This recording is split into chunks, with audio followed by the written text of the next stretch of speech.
started last week, the common factors in life. This is going to be part 2. I want us to be attentive to this message. The common factors in life. Last week, we treated the first one, the satisfaction of life needs. Lack of satisfaction in life.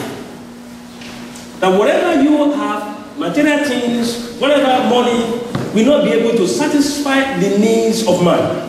That we proved last week. We have lack of fulfillment. Lack of fulfillment. And the second one. Then we have guilt, or what I call guilty conscience.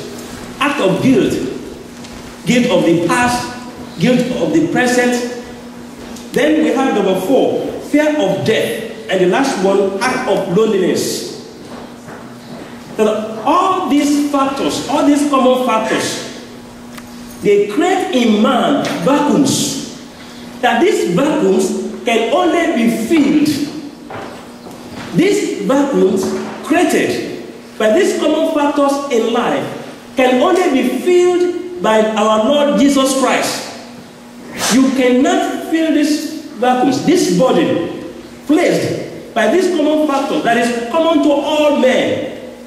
The only way to escape the burdens will be to surrender our lives to the Lord Jesus Christ, to accept Him to our lives as personal Lord and Savior, and to serve Him. This is the only way we can meet all these vacuums or burdens created by these common factors. So, the lack of satisfaction we treated last week. Today, we are going to treat and examine lack of fulfillment in life. Lack of fulfillment in life. I want you to understand me very carefully as we go to this message. Understand me? Everyone who is in his or her normal senses wants to be successful, right? As a matter of fact, the reason why you are here, one of the reasons why you are here this morning is you want to be successful. Physically, spiritually, you want to be successful. You want to, at the end of your life, you want to have a place of rest with God. That's why you are here this morning, right? So, it's a common thing, it's a common factor for all of us. We all desire to be fulfilled. But we believe to achieve this in different ways. Some believe that they can only be fulfilled through education. Some people believe they can only be fulfilled through sexuality. Some people believe they can only be fulfilled through wealth, or maybe acquiring or pursuit of money.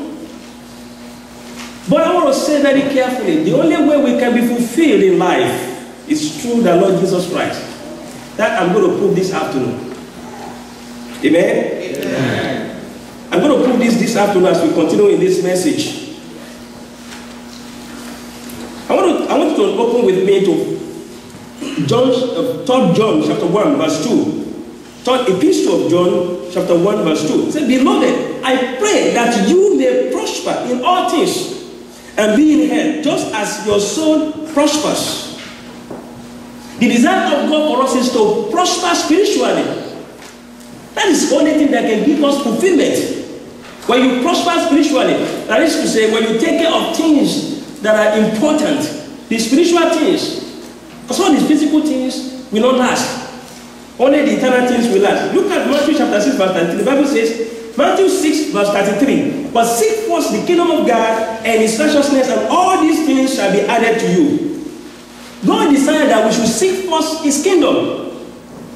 That is the way that can bring you to fulfillment in life. Lack of fulfillment. Everybody. Ask that vacuum in him that say, I am not yet fulfilled. You could be highly educated. There is that sense in every man. If you go to a crowd, you see people still thinking that they still need to do some things to bring fulfillment, that they are not yet satisfied, that they need to be fulfilled. Let me tell you something about Isaac Newton, that great scientist who discovered gravity. This is what Isaac Newton said towards the end of his life. He said, I have been paddling in the shadows. No, I have been paddling in the shallows of a great ocean of knowledge. I have been paddling in the shadows of a great ocean of knowledge. This one was trying to say that with all the knowledge he had, a great scientist, a great mathematician, trained in, I think in Trinity College he went, in Cambridge, discovered so many things, including gravity. Towards the end of his life, he thought, I still have many other things to do. I have not done enough. I have not yet fulfilled. But that says enough. And that race begins as soon as we come to this life. And that race will continue until we give up the ghost. Lack of fulfillment in life. And I want you to pay good attention to this. Because this is common to everybody. You can tell me today, oh no, I'm not, no, I'm fulfilled. Have you ever seen anybody that will say, God, don't give me money again, I have enough money? Is anybody who's going to say that? Even the rich people, the billionaires, they need more money because they have so many material things they need to maintain. So they need more money than the poor people. So the pursuit of fulfillment continues. We need to come to the Lord Jesus Christ. We need to give our lives to Jesus Christ. We need to accept Him to our lives as our personal Lord and Savior. Where you genuinely give your life to Christ. Listen to me very carefully. I'm not talking of religion right now. I'm talking of giving your life to Christ, having a relationship with Christ. Where you genuinely have a relationship with Christ, where you surrender your life to Jesus as your personal Lord and Savior, listen, godliness will set into your life. Amen. Contentment will set into your life. Amen. Then you'll be able to live one day at a time. You'll be able to live in thanksgiving, in thanking God for what you have. And then you can have the sense and the feeling of fulfillment. The only one who can give you this that can last is our Lord Jesus Christ. And that's what I'm proving this afternoon in this part 2. And Lord will help us. Amen. In the mighty name of Jesus. Amen. I want you to ask yourself this question. I just want to understand this part 2 of lack of fulfillment in life. Ask yourself this question. I want to read it to you. Is there anything that will really minister continually to me? Anything in life, anything that will continually minister to me? That factor which if I find it, if I find this thing, if I get this factor, if I get this thing, I do not need to look any further. Is there anything like that? That if I can find this thing, I need nothing more. I'm okay the rest of my life. I don't need to look further. Then I can say I am fulfilled. Is there a key to continual pleasure? Have you seen somebody that will tell you, oh, I have enough pleasure? Is there any key to that in life? Delight, enjoy in life? Tell me if you have seen one. That key to say, oh, the pleasure is okay. I have found this thing that will continually minister to me, minister pleasure to me, minister to my needs, minister delight and joy to me, that I don't need any other thing, I am fulfilled. Is there anything like that? The only one who can guarantee that is Jesus Christ. I am telling you. It's just a pity that so many people talk about Jesus Christ, but they don't know Jesus Christ. They don't know Him. They talk about Him. There is possibility. Let me tell you, I have never been to Japan. But I can read book about Japan. I can study about Japan. I can listen to movie or look at movies and listen to many things, documentary about Japan, and I begin to talk about Japan. But then I have not known Japan. I have not been to Japan. There are many people that have not been to London, but they have read so many things. They have looked at so many things, and when they are discussing with people, you would think that they have been there. There are people like that. They can talk about Jesus Christ. They can say everything about Jesus Christ. They can discuss and dialogue about Jesus Christ, but they don't know Him. They have not been there. They have not seen Him. They have not accepted Him to their lives. Are you one of those? Have you given your life to Jesus Christ? Do you have a genuine relationship with Christ? If you do, I want to say again, godliness will set in. And of course, contentment is setting. Then you can have genuine sense of fulfillment. Then the joy of the Lord will be your strength. This is my prayer for you, brethren. The Lord will help us in the mighty name of Jesus. Amen. Hey, in life, in a crowd, where you have people, where you have many people, listen to me, there is this social meaningless or emptiness in every life without Christ. Social emptiness, social meaningless in every life without Christ, in a garden of people. It could be garden of the intellectuals. It could be garden of business gurus. There is that meaninglessness about life, social emptiness in that gathering, in the heart of the people. And they seek and they keep seeking. It seems everything will not fulfill. It seems everything will not meet what they are searching for in life. Many people are crying inside for fulfillment. Many people. You may not see them crying in the physical, on the outside, but in their inside they are crying. They are longing for fulfillment. They keep asking themselves, how can I be fulfilled? How can I get answer to this longing in my heart?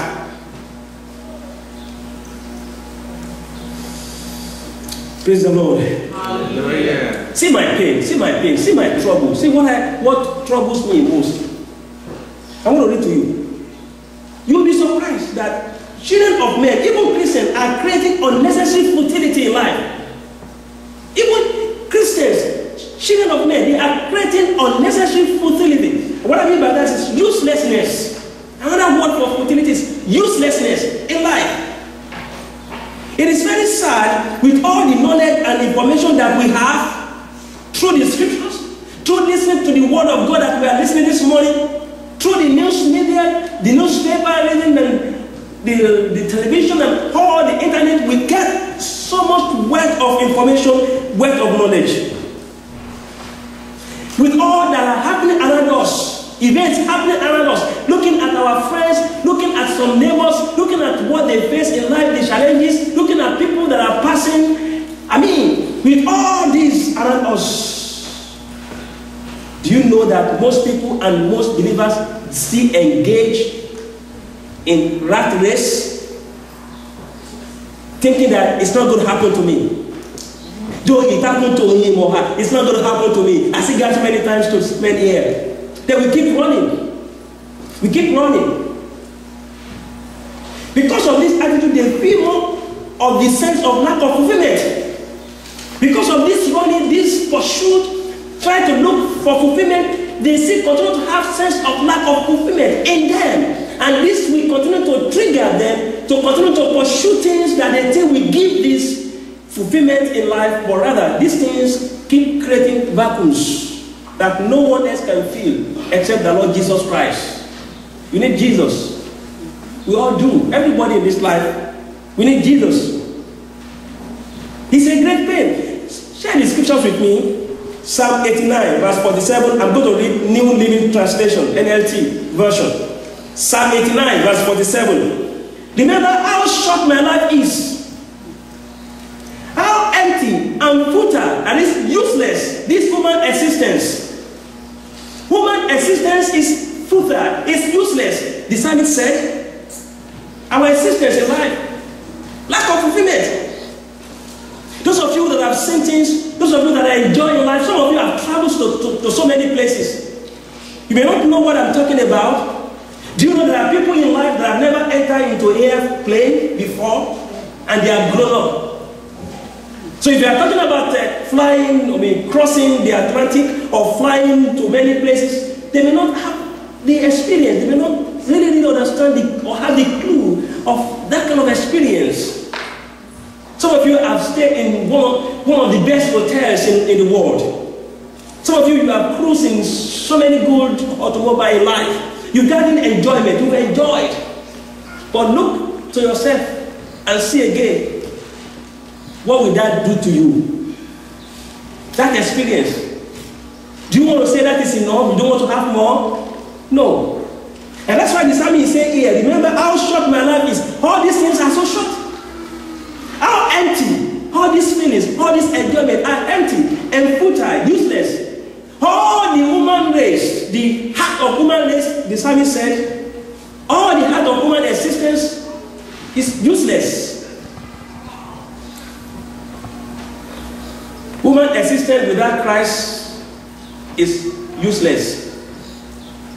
Nothing in life has any enduring value. Nothing in life has any enduring value. Everything is meaningless except those eternal things done for the purpose of God.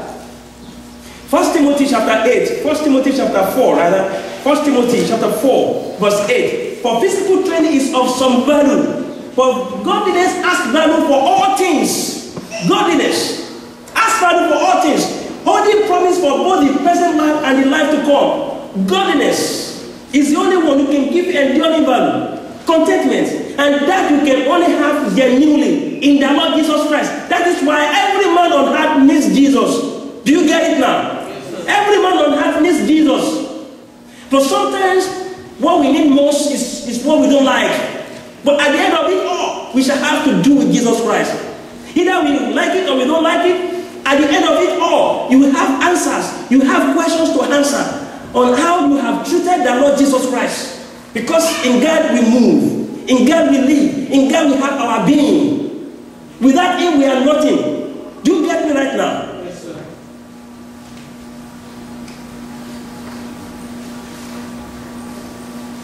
I will read again 1 Timothy chapter 6 from verse 6 to 9. This morning we are going to make use of the story of Solomon as we continue. But let me just read some. This is just preamble. We are not going to stay too long on this message, this part 2. 1 Timothy chapter 6. 1 Timothy chapter 6 from verse 6 to 9. I want to thank you for being attentive this morning or this afternoon listening to me. It seems you are doing good there. Amen? Amen. And I'm here by the help of the Holy Spirit. Amen. To distract the word. I'm praying that the word will grow in your heart. Amen. That at the end of it all, this knowledge from the word, we shall apply this into our lives so we can be wise. Amen. 1 Timothy chapter 6 from verse 6 to 9. Now godliness with contentment is great gain. For we brought nothing into this world, and it is certain, this is reality, it's a common factor, it is certain we can carry nothing out. And having food and clothing, two most essential things, food and clothing. With this we shall be content. This is not possible until you have relationship with Christ. We shall be content. But those who desire to be rich fall into temptation and snare, and into many foolish and harmful lusts, which drown men into destruction and perdition. Let me tell you what the psalmist said. We're going to read that. Do you know that at your best state, even when you are thinking that I'm fulfilled, at your best state, when you are thinking all is well, I am fine, I have all that I need, at your best state is meaninglessness. Another word for vanity. At your best state. Listen, this is what I'm saying. Let me say it again and we read the scriptures. At a time in your life, after you have worked hard and you labor and you have everything that you need to use in life, and let us assume, peradventure, this scenario, that all that you have, all that we need for the rest of your life, that you have everything, you are in good health to enjoy everything. You have cars, you have, mansions, and you have everything, you are highly educated, good business. Even at that best state in life is vanity, is meaninglessness, the Bible says. Psalm 39 from verse 9, from verse 5. Psalm 39 from verse 5. I'm going to read New King James Version. Indeed, you have made my days as handbreadth. The psalmist speaking here. And my age is as nothing before you. Certainly every man at his best state is but vapor. Every man at his best state. Surely every man walks about like a shadow. Surely they busy themselves in vain. He eats up riches and does not know who will gather them. At your best state is vapor, is vanity, is meaninglessness. And this issue has no limitation. It affects both the common people and the most powerful people. This issue we are discussing, this feeling of lack of fulfillment in life, these feelings of saying that all about life is meaninglessness, is vanity, is emptiness. This issue affects everybody. This issue affects everybody. Share the scriptures with me. Psalm 62, verse 9. I'm going to read a New Living Translation. Psalm 62, verse 9. Common people are as worthless as a puff of wind. Common people. If I didn't finish that statement, then the rich people or the powerful will say, yeah, it's true, because we rule over them. They are useless. But look at what the Bible is saying about those powerful people also. It says, and the powerful are not what they appear to be. They fake. If you weigh them on the scales, the two of them, both the common people and the powerful people, put them together and weigh them on a scale, you will think they will complement each other and you have good results. That is not the scriptures. The scripture says together they are lighter than the breath of air. Wow. Life is meaninglessness. And see, he's surprised to see people with all that they hear, with all that they see rush around. Some are ready to kill people to get rich. Some are ready to do anything. They fall into every snare to get rich quick. They are ready. When we are reading this one, I have had people say, I have had it. People told me that some people will say, God, if it's just to be rich for 1 year, it's okay. Just give me money. In any way, you just give me money. Let me also feel rich. If it's just for 1 year, it's okay. Somebody was telling me that he just wants to have pleasure. And he said something I don't want to say. And if he just to have that feeling for one day, it's okay to go. He doesn't, no, it's not going to go. By the time he finishes that 1 day, he will tell God, can I get another 1 day? He will turn to Oliver Twist. He will be asking, he will be extending, he will be extending. Until they will tell him it is too late. It's a covenant, you got to go. Brethren, let us see today this lack of fulfillment through the eyes of one of the wisest men on earth, Solomon. Please open the scripture with me to Ecclesiastes chapter 1. Ecclesiastes chapter 1. The words of the preacher, the son of David, king in Jerusalem. Vanity of vanities, says the preacher. Vanity of vanities, all is vanity. I want to explain this chapter 1 of this book to explain lack of fulfillment in life. I want to try to limit myself to that topic, lack of fulfillment in life. Here Solomon was complaining, I'm not going to call this complaining, but he was making a kind of research.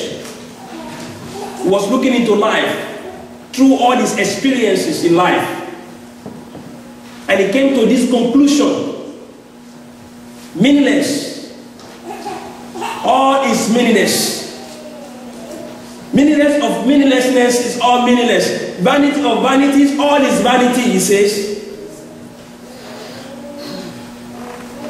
What Solomon was trying to say is that the things that will not work, we want to make them work. Hello? The things that cannot fulfill, we want to make them to get fulfilled. The things that will not solve the issue of lack of fulfillment in our lives, we want to make sure that we work. I was told that a parent went to the toys market and bought a toy to their child. This just came to me. I want to explain that. I didn't put it here, so I'll just tell you as I can remember. The toy they said is titled, let me remember the close name to that, unassembled toy. But the child did not know that the toy is unassembled. The trick is that you buy this toy to keep that baby busy, to keep that child busy. That child will never be able to assemble that toy. But they will draw the picture that if you finish assembling this toy, it's going to look like this.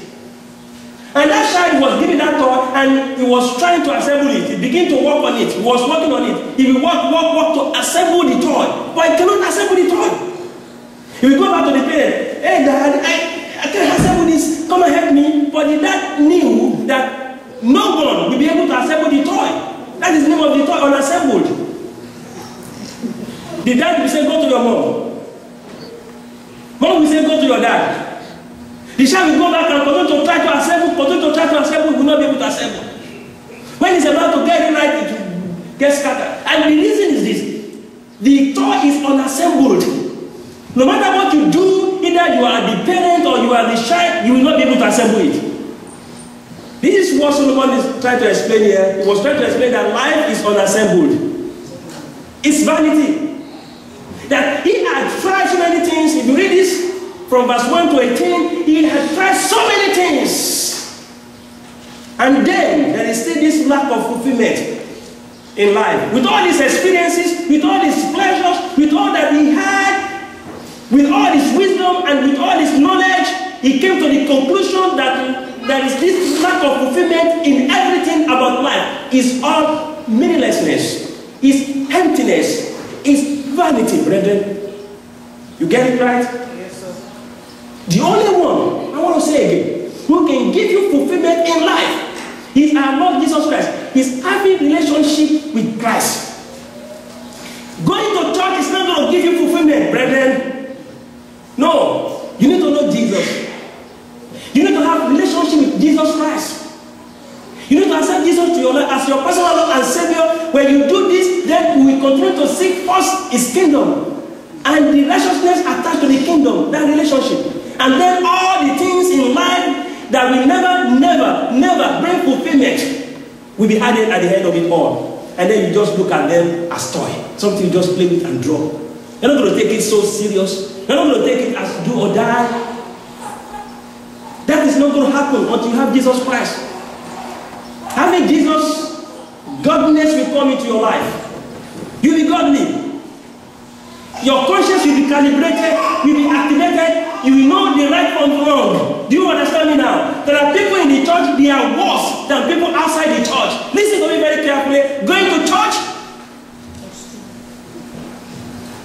it's not going to save you per se, but it's knowing Jesus Christ. You know Jesus Christ first, then coming to church is to relate together so we can grow together. But when that is not happening, then something is wrong. Praise the Lord. Amen. Something is wrong.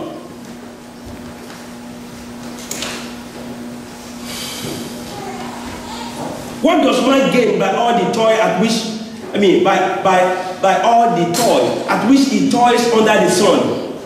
The psalmist, the writer of the Ecclesiastes, Solomon, keeps saying, what do we gain? What do we gain under our labor, under the sun? What do we gain? Food and raiment, precisely, I think. But then we continue to labor. Do you know, let me say something. If, this is what I'm saying today, that we keep having this sense of lack of fulfillment. If having food and raiment is enough for us,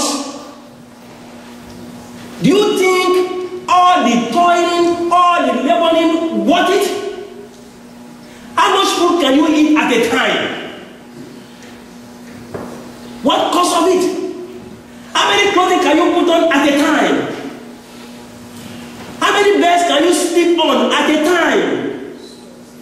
How many cars can you ride at a time? Even when you include this as raiment. How many planes can you fly at a time? You are limited in scope. You are limited in activities. What do man gain under the sun? In all this toiling and laboring. And that was why he said all this vanity. Because it's more than what we're supposed to do. It's more. It is only to eat and to put raiment on. It should be, our running around should be limited, right? But it's more than that. Some people walk and walk and walk and walk all their lives.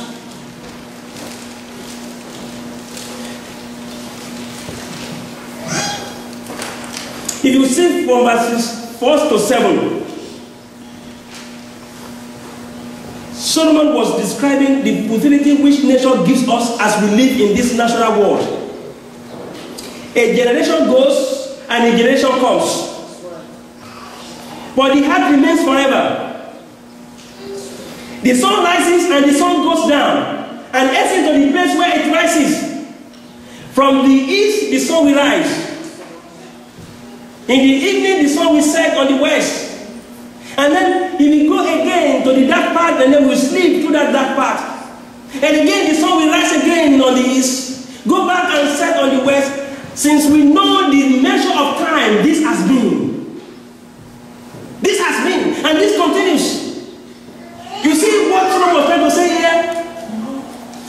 The wind blows to the south and goes round to the north. The second reason why you find meaninglessness in life. Round and round goes the wind, and on its circuits the wind returns. All streams run to the sea, but the sea is not full. Why? Evaporation. Evaporation. Hydrological circle. The water will flow into the ocean. You think the ocean is going to overflow? No, because there will be evaporation. The dew will go, and then we fall again. It will go back again. This has been since the scientists can imagine. And it will continue. To the place where the stream flow, there they flow again. This continues. So these three things continues in life. Wind blowing everywhere, sun rising and setting, going around, and evaporation, water flowing into the stream, and then going back there, and then dew, and then falling, all these things. And this is what Solomon was saying. Look at this very carefully. Solomon is trying to say here that it should be the way, all the way around. The other way around, rather. It should be the other way around. Human beings will come here, and we are here for a short time. But the nation is here forever, until the end of the world, right? The sun will continue to rise and set. Wind will continue to blow, water continue to flow into the streams. But man will come here, by the time you get used to understand your environment, it's ready, you are ready to go. You check out. Another person will come here. Solomon was trying to say here that God, this is meaningless. This is meaninglessness. This is emptiness. This is vanity. Why can't you do the other way around, Lord? Of course, that's supposed to be the design of God before we fell in the garden.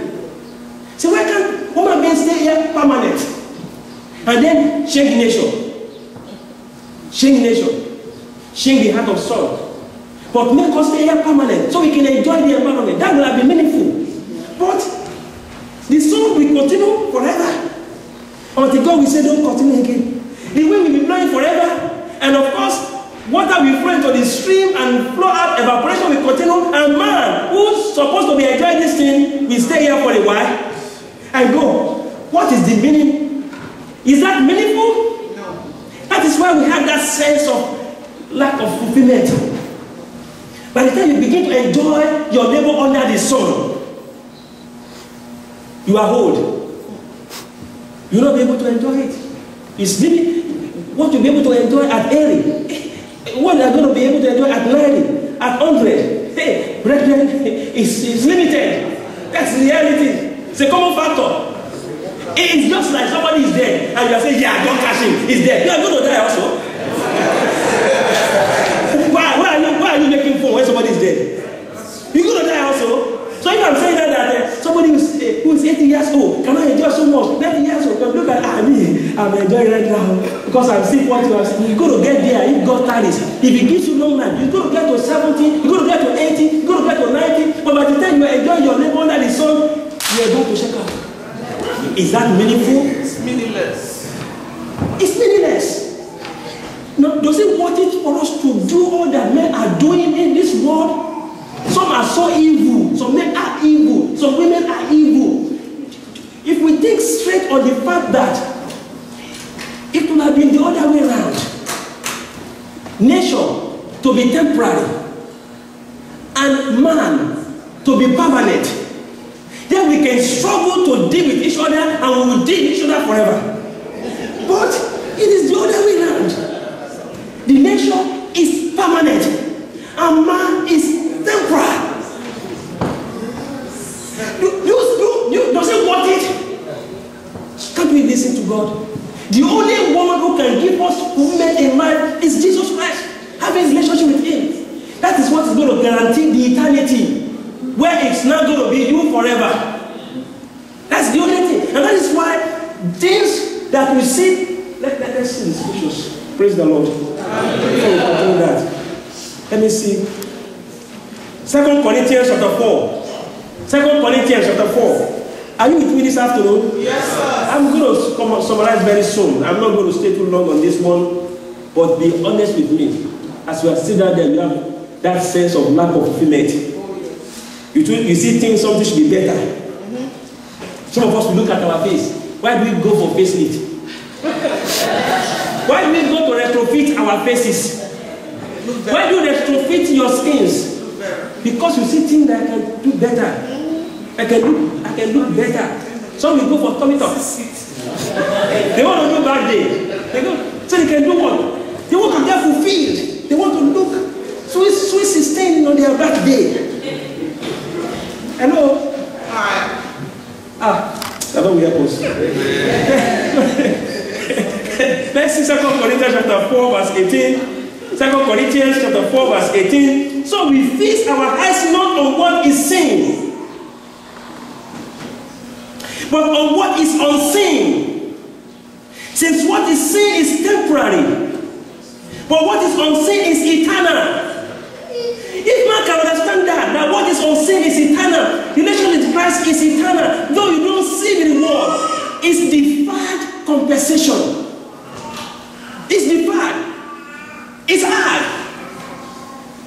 In my office where I work in the secular life, there's this what they call deferred compensation. They take part of your money before it is taxed. They put it into this place. You cannot touch it until you are retired. That can be 20 years. That can be 30 years. The benefit is not seen. It's unseen. You only see the benefit after you retire. Do you get it now? Yes, sir. Some people don't like it. When I first started working, I don't like it either. What sense is it? Give me the money, let me spend my money. Give it to me. Put everything, let me spend. I don't care whatever tax they want to take. Give me the money. Because see, the deferred compensation is deferred. You don't see the benefit right now. But when you get your salary, when you go to the market, you see it. You buy the clothing, you eat, you close, you are very happy, money is in your purse. But somebody telling you, keep this money, keep this money. You get it later. And then they tell you that there's risk of people losing all the principles and the interest you have made. So you don't see the benefit. So many people don't want to do it. But I want to tell you, there are benefits attached to it. It was when they explained all the benefits that are attached to it that I began to think and I started doing it somehow. But it's deferred compensation. The benefits are deferred. So the same thing with relationship with Christ. We don't see the benefit right now because the benefits are deferred. They are unseen. And it is hard for you to convince people to focus on things that are not seen. They want it right now.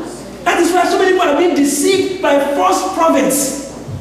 They're going to tell them they want something, they don't want to walk by faith. Whereas faith is the victory that overcomes the world. Without faith, it's impossible to please God. Some people, they just want you to tell them that they want to see it right now. That was the problem the Israelites had when Moses went to get the 10 commandments on the mountain, and then they told Aaron, give us a king we can see, make us a God that we can see physically. And he made them an idol. And God killed many of them because of this. But the Bible is telling us in this 2 Corinthians 4:18 that we should focus on things that are unseen. All these things that we are seeing, they are temporary. They are temporary. Those things that we think will help us to fulfill or to fill in or to help us on this lack of fulfillment, the sense of lack of fulfillment, all these things are temporary. They will not fulfill. They are temporary. The only thing that will fulfill are things that are unseen. And this especially is your relationship with Christ. Praise the Lord. Hallelujah. I think I have to quickly conclude very soon because it's taking too long. Let me just go through the last aspect. If you look at from verses 8 to 11, verses 8 to 11, Solomon was describing the sense of futility that every person individual feels as he faces life. What you face, the sense of futility everybody is facing as we face life, as you face life rather. As everyone faces life, you feel this sense of lack of fulfillment. You feel this sense of emptiness, this sense of meaninglessness. Look at verse 8. All things are full of weariness. A man cannot utter it. The eye is not satisfied with seeing, nor the ear filled with hearing. You want to see more. You want to hear more. You want new news, good news. That is why news is sounding good, especially bad news. It's sounding good. You want to hear more. Hey, how many people die? 100 people. Now, wow. People just want to hear. You see, ear is not tired of hearing. And you want to see. You know, if you are in movie industry, you are in money. People want to see. There's nothing like I have seen one movie, I don't want to see anyone again. Even when that movie does not make sense. That's why they rate movies. They rate movies. Some they say it's not making sense. It doesn't make sense. Some friends say, let me go and look at it how it looks like. I want to see. Oh, it doesn't look. I want to see it also. And they make their money. Look at verse 9. What has been is what will be. And what has been done is what will be done. And there is nothing new under the sun. It's only a matter of adjustment. Nothing basically is new. Have you seen anything new? No. Father has killed son before or child before. Child has killed his or her father before. Wife has killed the husband before. What is new? Tell me one. Nothing. Is there a thing of which it is said, see, this is new. It has been already in the ages before us, before you are born. Verse 11, there is no remembrance of former things, nor will there be any remembrance of later things yet to happen among those who come after. I the preacher, or let me call him I the examiner or researcher. I've been king over Israel in Jerusalem, and I apply my mind to seek and to search out by wisdom all that is done under the heaven. It is an unhappy business that God has given to the sons of men to be busy with. Unhappy business. You know what he's trying to say here? Like God giving us opportunity to live in this life. It's sorrowful. Do you see? Is there any sense in this? That you're being alive is sorrowful. Oh, look, let's continue. Look at verse 14. I have seen everything that is done under the sun, and behold, all is vanity and striving after wind. Everything done under the sun. You know, it's all vanity. I want to control crowd. It's all vanity. I want to ride the best car. It's all vanity. You are not the first one that will ride the best car. That is the problem. Don't tell me you are laying any record. You are not laying any record. I want to marry many wives. You are not laying any record. This man who wrote this one had access to 1,000 wives. If you will have access, look, let me tell you, if you will have, because that time he was eating natural food, I assume. With all this donor here, with all this, this meat, this process, this, all the pollution all over, you have access to 1,000 wives, they will all run away. Because you will not be able to perform. That is the true sense of it. That is the true sense of it. Solomon is saying, it's not new. Or if you want to tell me, I want to have access to many husbands. It's not new. There are women like that. It's not new. Or you want to tell me, I want to eat, there are some competitions they do, people who will eat best. Who will eat best. And they will give you time, they will time you. It's not like I want to eat best for 10 years. They want you to eat best within 5 minutes or 10 minutes or 30 minutes. One finished eating after winning this thing, he died. But at least he made record that he hates the best. People know he died after. What is crooked, verse 15, cannot be made straight. And what is lacking cannot be numbered. You will see when we get to the sense of guilt or the guilty conscience, you will see that some things that have been done has been done. There's nothing, even if you are feeling guilty forever, it's done is done. The only thing that you come to Jesus Christ who can forgive sins to remove the sense of guilt. That's right. It's been done. I had a story somebody gave on the radio. I think it was last week. I will just say part of it that I can remember. He said somebody saw a lady who jumped into the river or into the sea. So the lady jumped there, and the person saw that person, saw the lady, and then he turned other side. He left. Then I think when he got home, he was feeling so guilty that he would have rescued because he had the opportunity. He had the opportunity to rescue that lady. And he would have rescued that lady and jump with her and bring her out of the sea or of the river or something like that. But he didn't do it. So he was feeling guilty. He was feeling guilty. He said he was feeling guilty all his life. And then one day he thought, let me go back there. So he went back to that same place and he was thinking, can this happen again so I can correct this guilt? Can this happen again so I can correct this guilt? But he has two problems now. The guilty of the fact that he did not do it, and the guilt of the fact that it cannot be undone. So there are some things like that in people's life. You have sense of guilt on it. You cannot reverse it. You cannot undo it. You just have to come to Jesus Christ. In a gathering, people have that sense of guilt. People in a crowd, it's a common factor. One thing that you have done that you had the opportunity, you do better now. That because you know better now. What we can do only is to come to Jesus Christ who can remove the sense of guilt in our lives. Amen. It's one of the factors. That vacuum created by that.